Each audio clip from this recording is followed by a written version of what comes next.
Hi, guys. Welcome back to the Mastery Minds podcast. Today, I have a special guest on, Nafees Alam, a social work professor. Oh my God, professor. I can't even talk. Oh my God, embarrassing.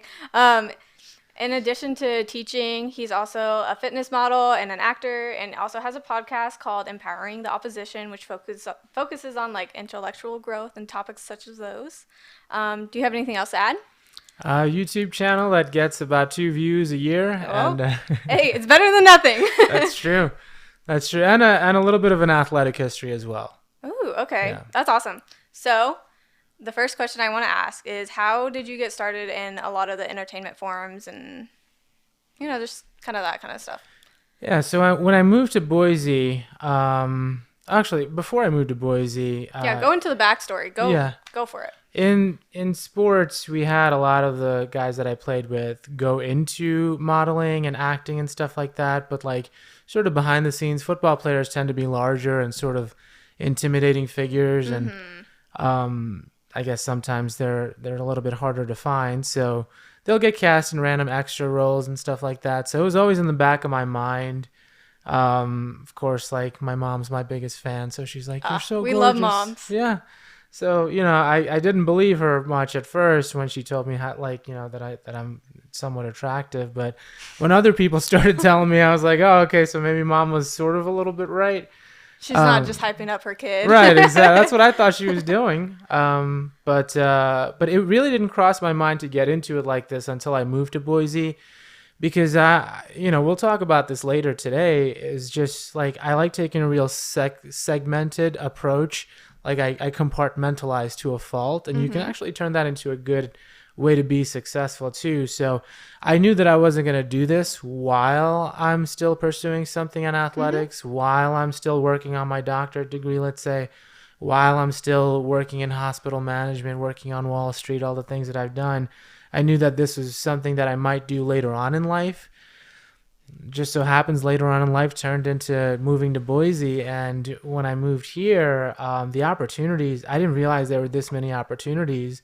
In a small town, or not small town, but like a state that's not like highly populated and like really into a lot of the bigger things. Like, for example, like California, you know how they're huge into Boise's getting more opportunities, and you wouldn't realize that Boise would have a lot. Yeah, I'm really surprised. So, like New York City is where I come from, and there were a lot of opportunities there that I just didn't even explore. And with Boise, I walk into a modeling studio, and right away they're like, "Oh, you look really different." Different, yeah. Yeah, and of course, I'm like, different how? Like, cause Like you good know, or yeah, bad? exactly. Like, ooh. It's like no, like you. Actually, the first modeling agency, I'm intentionally not going to use names, but the first modeling agency that I walked into was like, oh, we might want you to shave your beard and cut your hair. I'm like, no, that's kind of. You're like, Yeah. deal breaker. Yeah, and then the next one was like, we want you to keep growing it out, like, and so I was like, okay, so that makes a lot more sense. And then like I did 1 or 2 shoots, and then I got linked up with a few people in like the film industry. And as soon as they saw me, they were like, yeah, let's put you on because you're tall, you the hair and the beard, and like just like the intimidating look, which I was telling Sophia earlier that my nightlight has a nightlight. So I'm glad I look tough, and I'm actually not. But yeah, like I think it just has a lot to do with just knowing what you look like, what you bring to the table, and trying to monetize it.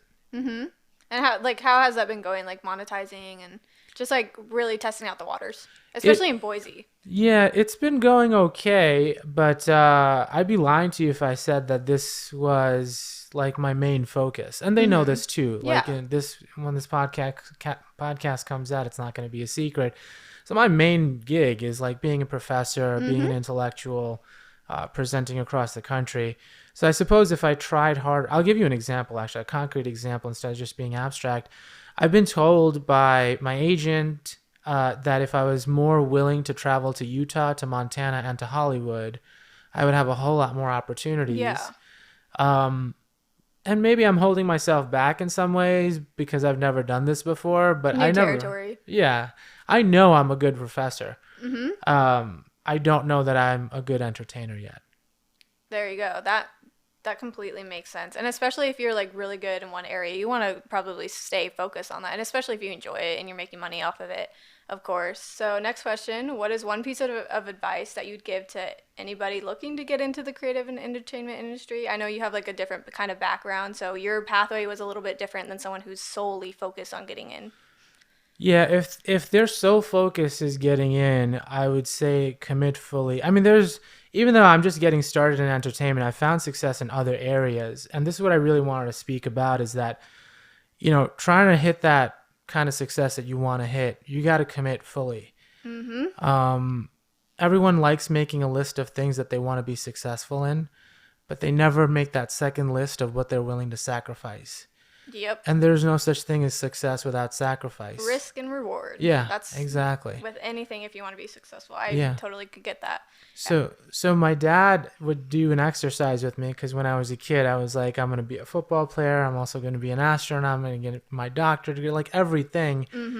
And he was like, okay, like, first of all, no, most of that is not going to happen. Although he didn't know that many of those things actually would. So an exercise that he did with me, and now I do this with my students, and you could do this with anyone that you'd like as well, is that tell me where you want to be personally and professionally when you're 60 years old. Don't start with tomorrow. Start with the end of your career. Where do you want to be at that point? And he was driving home the idea that all too many people think of, okay, so if I do the right thing today, do the right thing tomorrow, do the right thing the next day, I'll end up where I want to be. He had a completely different idea as to how to get to where you want to be is start with where you want to end up at the age of 60. So we would talk about what I wanted to do personally and professionally, where I wanted to be at that age. Then he would ask me, what would you want to do? What would you have to do by the age of 40, personally and professionally, to reach that 60 goal? Okay. And now what do you have to do by the age of 25 and 15? So then this was the idea that I've talked about quite a lot, actually, in a lot of different academic circles, is like a systematic approach to reverse engineering success instead of forward engineering success and just hoping for the best because you just played the game the right way. Figure out what you want the score to be at the end and figure out what you need the score to be in the third quarter, the second quarter, and the first quarter, and now. I love that way of thinking. I never thought of it that way at all. Like, usually it's like, I feel like a lot of the culture right now for hustling, it's like, you gotta do this, do this, do this, do this, do this, and like just head forward, like bull run it. Yeah. And I think it's good to look at the long-term growth and goal.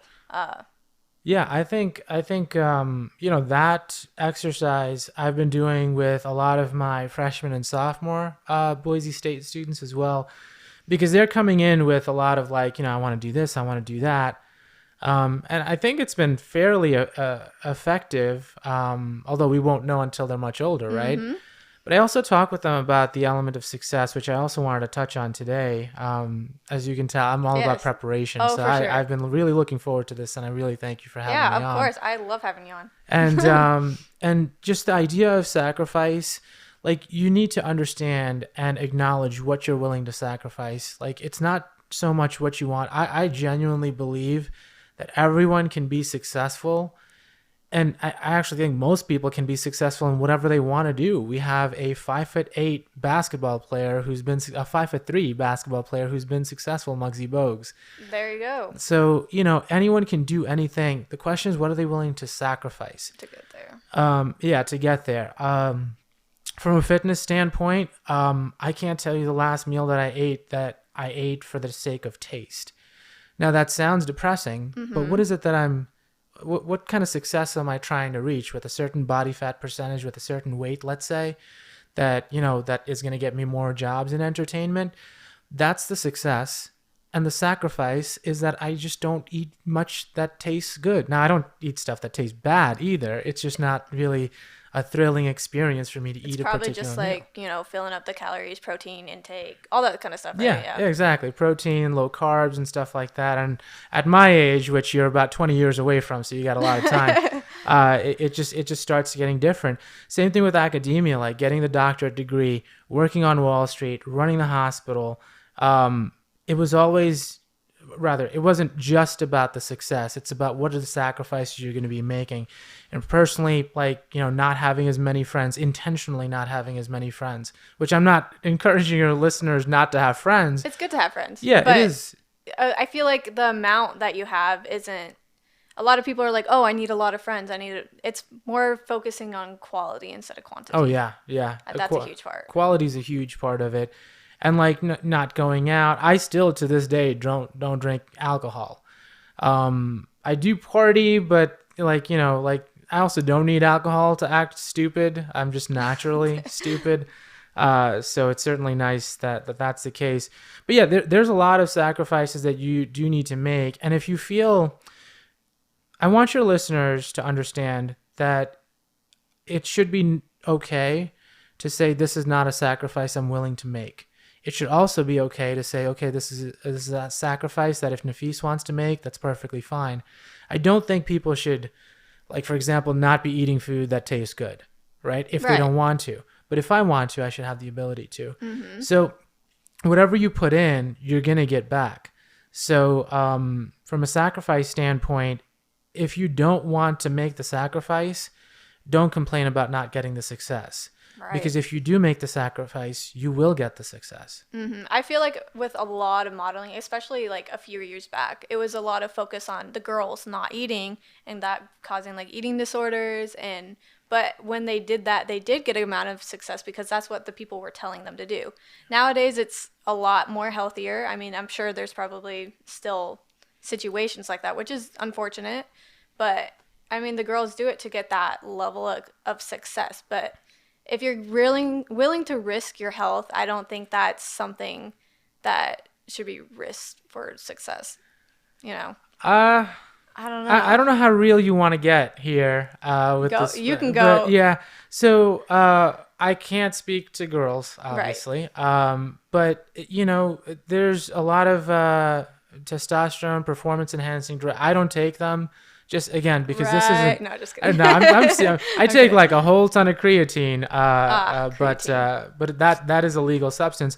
But I could totally see myself if this was the industry where I made my living. Mm-hmm. And to be perfectly honest with you and candid, I love honesty and brutal honesty. Of course. If I wasn't, being able to pay my bills and accrue wealth through being a professor and being in the intellectual field, I would totally entertain the idea of not just being 230 pounds, which I am now, but being 250, 260 pounds and being the Rock stuntman or something like that. That would be pretty cool. I'm not going to lie. Yeah, but that would be steroids and that would be cutting my life much shorter. Mm-hmm. And that would be very similar to how women were expected to be very light, men are expected to be very heavy, mm-hmm. right? So in the entertainment industry, there's always that temptation because and it's also like any sort of substance. It's very easy to get if you know the person who might know the person who knows the person, right? So there's always that temptation. And I imagine that it's even more so the case for people that this is their full-time job, whereas for me, it's just part-time. Mm-hmm. That makes sense.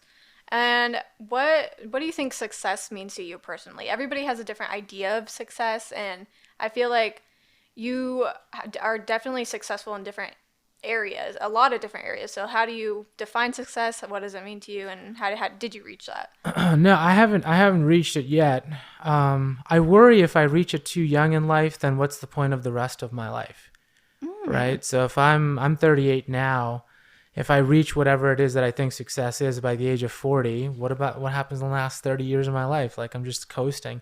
So I kind of like low key hope that I never reach this idea of success. And the idea of success that I have is, what am I leaving behind? I think I'm at a point in my life, which again, I'm just going to keep it real with you. And this isn't just bragging, right? So I'm at a point in my life where from a financial standpoint and from a, academic and status standpoint, I've reached the pinnacle. So it's not like I'm reaching for anything more. I mean, more certainly helps. Don't get me wrong. Yeah, of course. What's better than $1 million is $2 million, and 3 is better than that.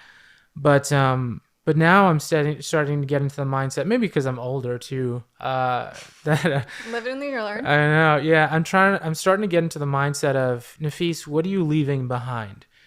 And that's how right now I would measure success. Now that I've achieved all the other success, because before, when I was your age, it was always about what can I get? Like I'm sacrificing, but I need to achieve this, achieve that, achieve that.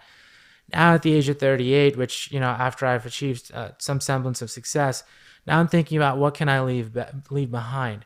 I have a scholarship that I created in my name with Boise State University. Have a couple of different scholarships for international students, where my parents sponsor different medical students who are in Bangladesh. And it's a third world type of country. It's a famine and stuff like that. So, I think of like student mentorship. I think of doing stuff like this. You certainly have younger listeners than I do. Oh. And maybe someone's going to listen to this and be like, oh, maybe I can reverse engineer success too. I talk with my students about financial wealth. If you start early enough, there's no excuse not to be wealthy. Eight terms. That's all you need to know in order to, start going down the rabbit hole of like how to build your own wealth. So I think to myself, success would be more along the lines of legacy. When I'm gone, how am I going to be remembered? And I don't know the answer to that question, hopefully positively. But, Yeah, of course. There's always going to be those haters though, but Always. hopefully generally it'll be something positive. And, like now I'm starting to think about like more international stuff, how to create success and create some sort of a legacy. I mean, I tell my students, and hopefully your listeners buy into this idea too, is that you should have at least one unrealistic, ridiculous goal. Mine is winning the Nobel Peace Prize. Has a lot to do with like socio-political affairs, like the Jewish people and the Muslim people. I have a Islamic last name, but I got my doctorate intentionally at a university that has a Jewish background. Yeshiva Oh, University. that's really cool. Yeah, so my goal is to gain access to different areas of conflicting ideas to hopefully help each side understand the opposing side, empowering the opposition essentially. So this way they can understand that they have more in common than they have different. I just think that there's a lot of people, and I you mentioned before the podcast, we're not going to go political here, but just the idea around there's plenty of people that are suffering and don't need to suffer. So I'll just leave it there as far as like what I consider to be success would be the legacy that I'll leave behind. And that part is like winning the Nobel Peace Prize would be amazing. Is that possible? Is that likely? Probably not. Like if you know anything about the Nobel Peace Prize, just me mentioning it would be pretty jocular, pretty ridiculous.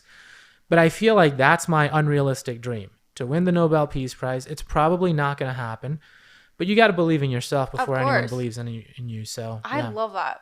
The legacy you leave behind. Yeah. That hits different. Oh my goodness. Going along the lines of acting and modeling, how do tattoos affect your roles? Oh, yeah. Tattoos can impact the way that people see you. Of course, I mean, you can't control how people see you, but when it comes to modeling and acting, and actually in academia and other arenas as well, it's starting to be more accepted. No one says anything when I come into class, with like a full leg sleeve and a half leg sleeve, and my entire body's covered in tattoos. I imagine in the past they would, but specifically in the entertainment industry, it's actually valued. There's one role that I played where the character wasn't supposed to be bearing so much originally. And then I was changing in the changing room. I'm way too comfortable with my body, I think. So I just changed in front of whoever. And they saw like, wow, like you got those nice tattoos. And I was like, yeah, thank you. I appreciate that. And I'm like starting to get into my gear. And they're like, hey, like, would it be weird if we just asked you to wear like shorts and like a tank top for this instead of and it was a fighting movie. It was a fighting film. So it made perfect sense. Because originally it was supposed to be a jeans and like a polo type of shirt. Oh, okay. But as soon as they saw the other tattoos, they were like, yeah, this is because it's intimidating. It's like not only with the beard and the hair and like the eyebrows apparently is a big deal too. Which interesting. But the tattoos too, you just look like you're so evil. And I'm like, yeah, if you only knew how many nightlights I have, just because I get scared. How many nightlights I have? Yeah. Oh my goodness. That's crazy. I guess, yeah, I think tattoos do make or break a lot of roles, honestly, because I know in modeling, I was contacted by a modeling agency not too long ago. I decided not to go with it because I want to pursue the podcast and Yeah. a lot of other creative things. But they did ask like if I had any tattoos, and they were gonna host me as like a fitness model. Yeah. And a lot of the productions and the photos, they don't like people with tattoos. Yeah. And so the guy let me know, like, I know you have a tattoo, like that might affect your chances of getting roles and stuff like that. And I was like, you know what? Like, to me, that's not worth it, because I feel like there are so many people into fitness and into that have tattoos, and like if the companies are going to hire someone, like, yeah, but I feel like tattoos should be a lot more normalized, especially in just like everywhere. Well, I think Everywhere. especially, as a fitness model, if that's how you're being cast, you want to show your fitness and show that tattoo, like, it's body appreciation. It's Yeah. not body mutilation. It's literally art. Like, Yeah. So like if I'm trying to get like my bicep to pop and I have a tattoo on it, that's just more and more art on top of art, Yeah.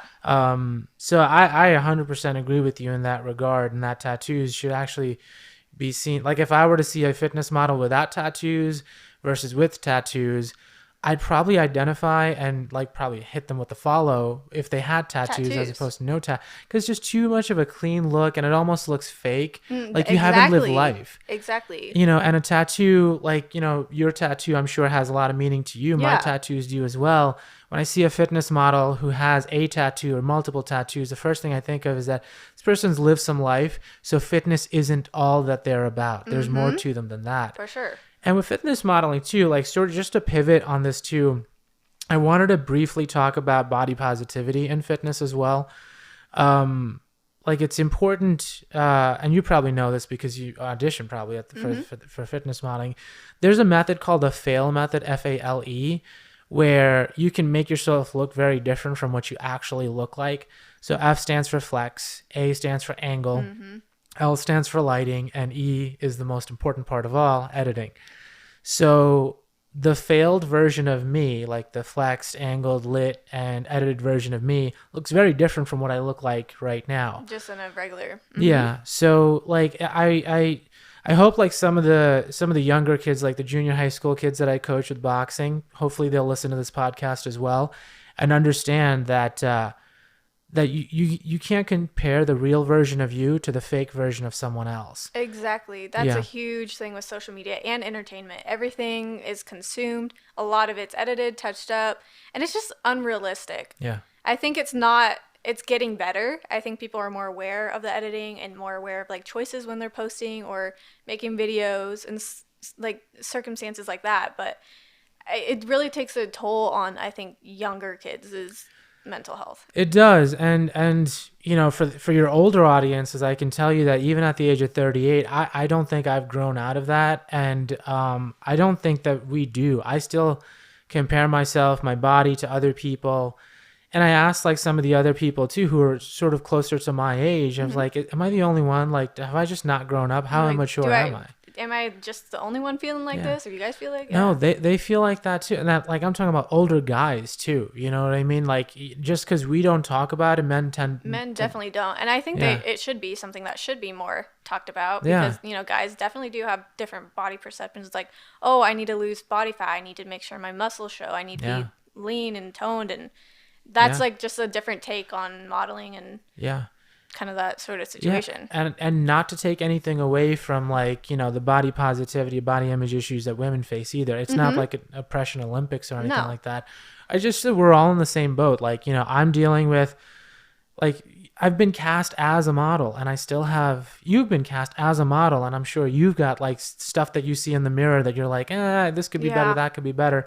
So like, I really hope your listeners, no matter what age they are, especially the younger ones and the older ones, understand that, like, it's not something that you're necessarily going to grow out of. So learn to deal with it by understanding that these people aren't real. Like, what I look like on shoots is like, I look at it and I'm like, whoa, that's me. Like, that doesn't look anything like me. Yeah, I have some pictures like that. I'm like, are you sure that's me? Like, let me take a closer look. Like, yeah, I definitely see where you're coming from with that. What is one piece of advice do you think people wanting to go into the fitness, modeling, or just acting roles? I would say self-awareness is the most important kind of awareness. So, like I know what I look like. It's very unlikely that I'll get some sort of a protagonist main hero role. And it's not because I'm not a nice person. I think I'm a pretty nice person. You definitely. probably wouldn't have asked me to come here if I wasn't. This guy is great, guys. Yeah, there you go. Appreciate that. Your check's in the mail, by the way. But like, know what you look like, and have the self-awareness of how you're perceived by other people. Sometimes like a nice little honest assessment can be helpful too. So some of my buddies in these industries told me like why am I getting cast as like the bad guy? And the reason why I make that into a question is because there was one film where I got cast on, and it was like a romantic comedy type. Oh, interesting. Yeah, and I was like, oh, that's great. Like I'm the guy. Like I could totally like be the kind of person that she falls in love with. Mm-hmm. And the guy was like, no, what? You're the guy she cheats on her boyfriend with. That's that's what you look like. And I was like, can you just tell me why? Like, I mean, is it because I don't have the experience, which I don't, and maybe you have a better actor for it? I was like, no, even if you had the experience, you look like the kind that, you look like the bad boy. Yeah, I guess. The person that they would cheat on their significant other with, not, be a girlfriend to or marry. And I asked why, and because like I was kind of hurt by it, and I'm very honest with people if they hurt my feelings, and I'm not like trying to put them in this like that really like hurts. Yeah. Can you just tell me, just explain, because it's not like I'm trying to get back at you. I just need to understand why people where they're see coming me from. Yeah. So like this ended up turning into like a low key compliment, because he was like, well, when you think of like roles of the boyfriend or the husband in most of the movies that you've watched, they're a little bit out of shape, they're a little bit more approachable, they're a little bit more accessible, they're a little bit more identifiable to the general public. Mm-hmm. So that person is probably not going to be in this kind of shape, they're probably not going to look this kind of way, they're going to look a little bit more like, oh, I could see myself in that role.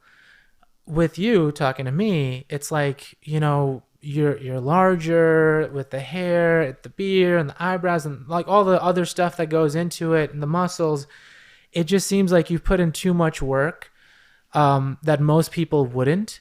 And thus, if you were cast in that role, it would be somewhat unrealistic, because especially in a romantic comedy type of movie, most males attending that movie or, being an audience member in that movie couldn't see themselves in you. And most females attending, like being an audience in that movie, probably couldn't see them settling down with someone like you, but they could see themselves cheating on their significant other. That definitely makes sense. Yeah, when I think of like a rom-com like lead male, I'm thinking like white skinny guy with like comb over and brown, like, yeah, very, very much like that, tall, skinny, lanky, kind of.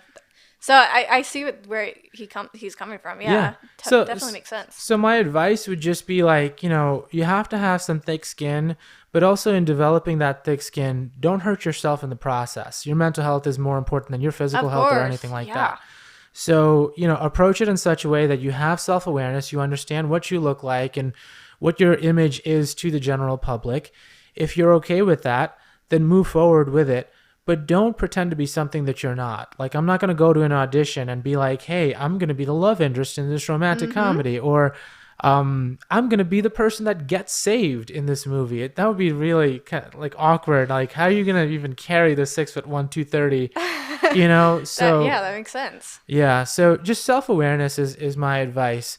And it's easier said than done, because you want to see something in yourself that might not be there, but that's okay. Like, there's a lot of boxes that I don't check, but there are a lot of boxes that I do check, just like everyone else, you included.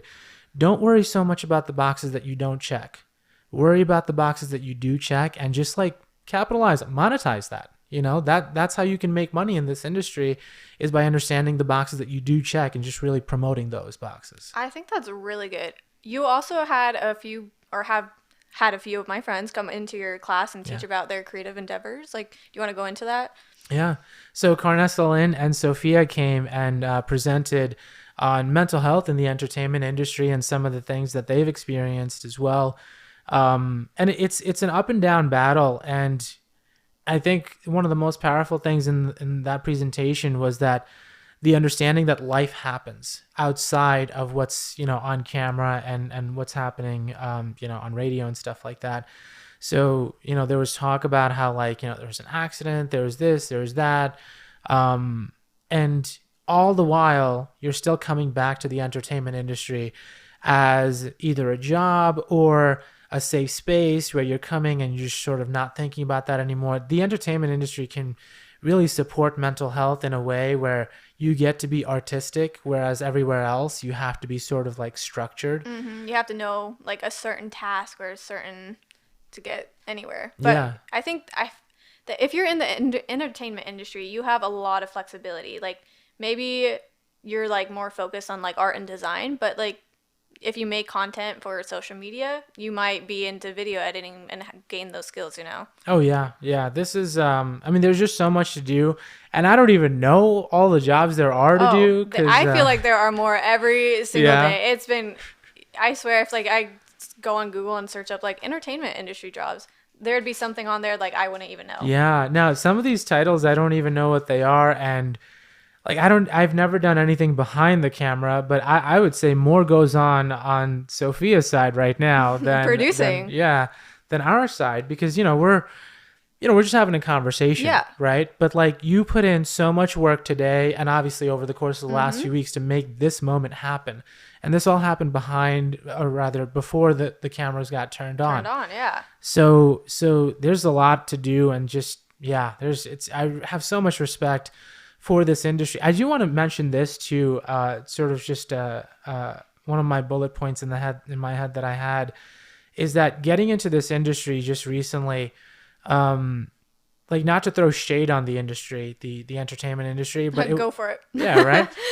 But like it wasn't until recently that I actually had appreciation for the arts, because my entire life, academically and my career, has always been scientific. So being that as it was, I would always think of anything artistic as being less than scientific. So when I started actually this is such a blessing for me too, to be in this industry, even if it's to a lesser extent than most.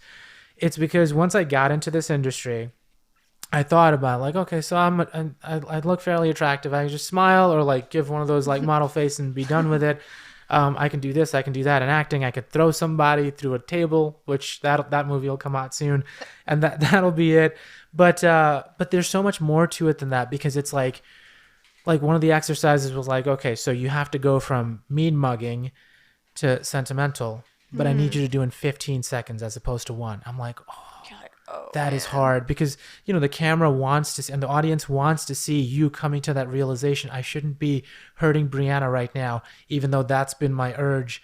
But now I'm looking into her eyes and I'm like, okay, she's a nice person and she's friendly. She doesn't want to hurt me. Like, it's such a process, and it's every day. It's like it uses a different like part of your brain. Oh sure. Yeah.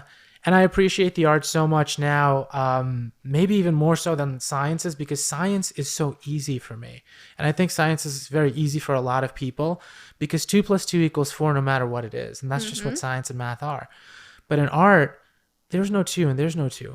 Like, you don't know why it makes sense, but when it comes together, it just makes sense. And there's so many different ways to get to that point too, which is awesome, but could be, hard sometimes. Yeah. And then of course you're going to have those haters who, no matter what you do, they're going to think that your art isn't good, and they'll use metrics that don't make sense to you. You see, in science, this is why science is I think for like people who feel a lot safer in that kind of environment, because if I do something wrong scientifically, you have to show me that my math is wrong. Otherwise, you're wrong. Yeah. In art, if you tell me that I've done something wrong, you don't have to, which means putting yourself out there a lot more and making yourself a lot more vulnerable than you would in the scientific field.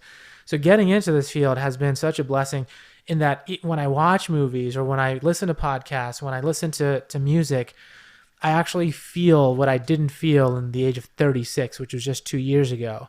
And now, like, being in the industry and like actually watching myself act and watching other people act, I'm like, wow, there's just so much that goes into it. And I can't thank folks like you, Sophia, Carnessa, Lynn, John, everyone in the industry enough for giving me the chance to come on board and really learn. If nothing else, if I don't do anything else in film or entertainment, at least I've gained an appreciation for it that'll carry the next 4 decades of my life. Oh yeah, of course. And what do you think is the biggest challenge for people like more, I guess, numbers focused and wanting to get into the creative industry? What do you think that transition is, and how do you think they could work on that? I think the challenge for those folks might be to understand that constructive criticism isn't going to be quantifiable in this industry.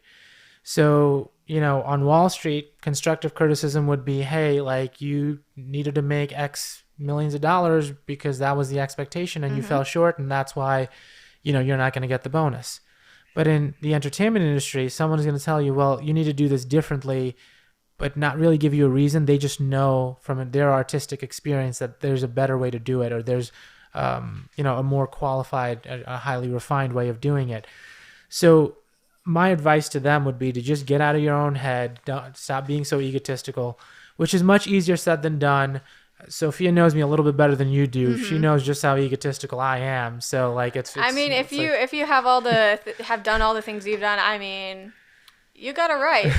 Yeah, but it's the element of just, throwing stones, living in a glass house type of situation, right? But like it is true, like, and I had to keep myself in check too. Like, what are you talking about? Like, I have a doctorate degree. Who are you talking to right now? I never said that out loud, but it's in your mind. Yeah, it goes in my through. mind. But then, like, it's one of those things where it's like, Nafees, what's your doctorate degree in? Is it in entertainment? No, bro. Like, relax, calm down. Chill. Let the experts do the expert thing, and just listen to what because they want to be successful. They want you to be successful. Stop being so adversarial and bringing science into an artistic environment, unless it's called for. Some environments it is called for, but like, if everyone's on the right page and they want to put forth the best product, trust people that have experience. And that's something that I had to learn to do, because I was way too much about my status and my titles, and not so much about like, taking guidance from someone who might have a high school diploma. You know what I mean? That makes sense. So that's another way I've grown in the industry, is that I've started to get out of my own head that like, these titles matter. Yeah, I think for a lot of people in the industry too, they're very much like, oh, I can do this. I'm really good at this. And I think it's good for them to take a step back, especially when it comes into business and money and different analytics and stuff. A lot of people in the entertainment industry aren't necessarily qualified to do a lot of that stuff. So that's why they hire on other people, right? Yeah. And when they try to like boss those people around, it takes a toll because they're being really egotistical about all the numbers and the back data. Yeah. So, and that also causes a clash. So I think it's good for people both ways, just to be humble and open to learning different experiences in different fields, Oh yeah, absolutely. Absolutely. And just, again, having that self-awareness too. I think self-awareness also comes from your own history. Give you an example. I grew up in a painfully normal environment, right? There was never, I never had a Drake's started from the bottom, now we're here moment, because my entire life, everyone believed in me. Everyone thought that I can do. Support a group. Yep. Exactly. Yeah. Now that sounds good, but that also means that I have to find motivation differently. To do it. So the way that I find motivation is actually through negativity. Right? Not through positivity. Me too, actually. Yeah. So like, I remember like football coaches who would tell me, oh, you're going to go to college. You might have potential to play in the pros and stuff like. I never really responded to that well. Because you're like, yeah, I could do that. And Yeah. it doesn't make you excited or like emotional response Yeah. to like make you want to do it. Right? Exactly. Yeah. My parents were too good to me is what happened. So they believed in me and stuff like that. So now, even today, it's like, tell me what I'm doing wrong. Like, I love this one coach who just tell me you're slow, you're weak, you've got, I would win the student athlete award every year. And he would make jokes about like, I see the student, I don't see the athlete on the field. Like, you're like, that God. hurts You're just so like, much. you just want to prove him wrong. Yeah, exactly. You're like, man. And that negativity I thrive off of. And I look for which is kind of weird to say, right? But I look for negativity now because that's what still motivates me. And it's hard to find negativity when, again, humble brag, not exactly humble. But like, who's going to tell someone who has a doctorate degree, who has achieved all the things that he has, I don't think you can do this. Yeah. But like when that happens, it's like, oh yes, that is amazing. So to touch on this point of motivation and self-motivation, first you need to understand from a self-awareness standpoint, are you the type that needs negativity or positivity to be successful? Because I can tell you most of my teammates who come from, I suppose, different socioeconomic backgrounds and just backgrounds in general, they responded best to coaches that promoted them and like, made them like feel you're doing good. You're like, yeah, that was a good thing. because that's what they needed, right? So if you ever come to my office, which you're always invited, you'll see that I have tons of acceptance letters from different schools across different universities and different paths and my academic career. All of them are in the trash. I have 3 letters up in my office, rejection letters from Duke University, from Columbia University, and from Rutgers University. And Duke was my first. I cried on it. In fact, the tears are still on there. You're welcome to come. Like, you should definitely. So the tears are on it. I got confirmation that was true. and I threw it in the garbage, and something made me pull it out, and so it's kind of dirty. It's in a thing, so you don't have to smell it. You're like, yeah, you could look at it. You don't have to smell it, and so I kept that. That was undergrad, and then Columbia and Rutgers was graduate school that I got rejected. Again, tons of other acceptance letters, which like sort of like, just more positivity, right? I have these letters up, and I told myself one day, they don't want me as a student. They're going to want me as a professor. I taught at Columbia, and I taught at Rutgers. There we go. Yeah. And I never taught at Duke because I didn't want to go to North Carolina. But one of the people there did reach out to me and say, hey, like, if you wouldn't mind moving to North Carolina, there might be an opportunity for you here.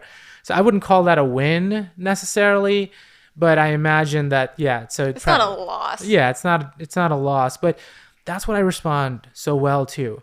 Now, this would not work for most people. Oh, no, definitely not. Yeah. So for me, I throw out their acceptance letters and I keep the rejection letters. But for others, they might want to throw out the rejection letters and keep the acceptance letters. Self-awareness is so important because if you do the wrong thing, you can mess yourself up real bad. For sure. No, I also have a lot of respect for people who are like calling me out on stuff I don't know. Like, I think I know a lot of stuff, but I'm still young, still learning.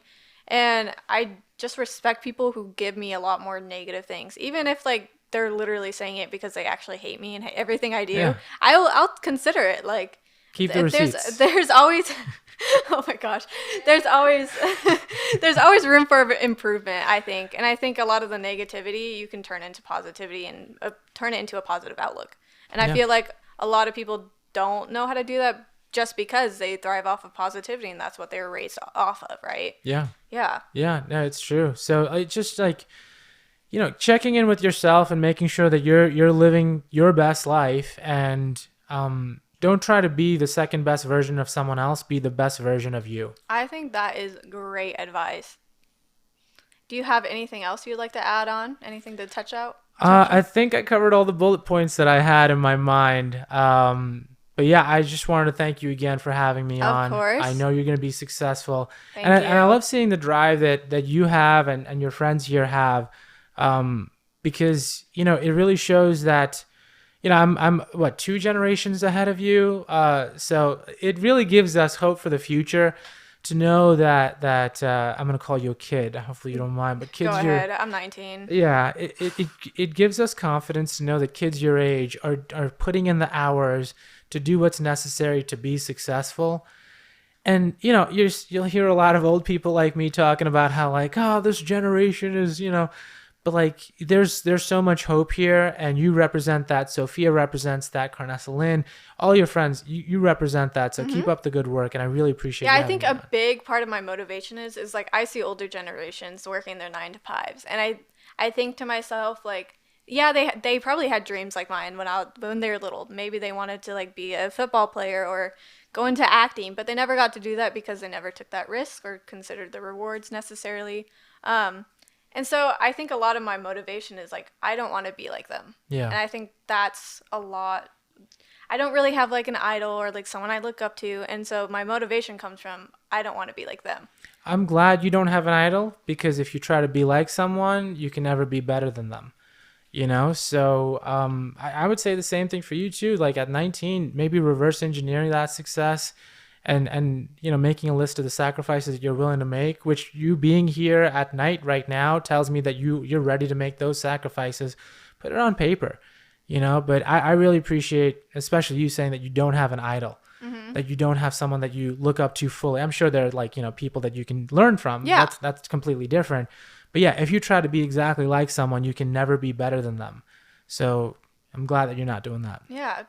Do you want to shout yourself out? Give everybody your socials. Yeah, what is my Instagram again? So I'm What's my Dr. Instagram? Yeah, I'm Dr. Nafees Alam. Follow me on Instagram, dr.brofessor, Dr. Brofessor, PhD, or you just type my name in. I'm pretty easy to find. But definitely follow them here. They're doing a great job here. So, yeah, keep up the great work. Thank you. Make sure to check out his podcast as well. I've listened to a few of your episodes, not gonna lie. And they're actually pretty like entertaining and very knowledgeable, and I learned a bit from it, from Awesome. the episodes I did listen to. So if you are looking for another podcast, make sure to check it out. It's also called, well, it's not also called, it's called Empowering the Opposition. And yeah, so thank you for coming on again. Thank you for sharing your knowledge and everything. I love everything that you talked about. Very awesome for people looking to switch up their mindset and go into the entertainment industry with a different idea of success and what that looks like, and maybe they change their idea of success themselves. But yeah, thanks for listening, guys, or thanks for watching, and I will see you next episode. Bye.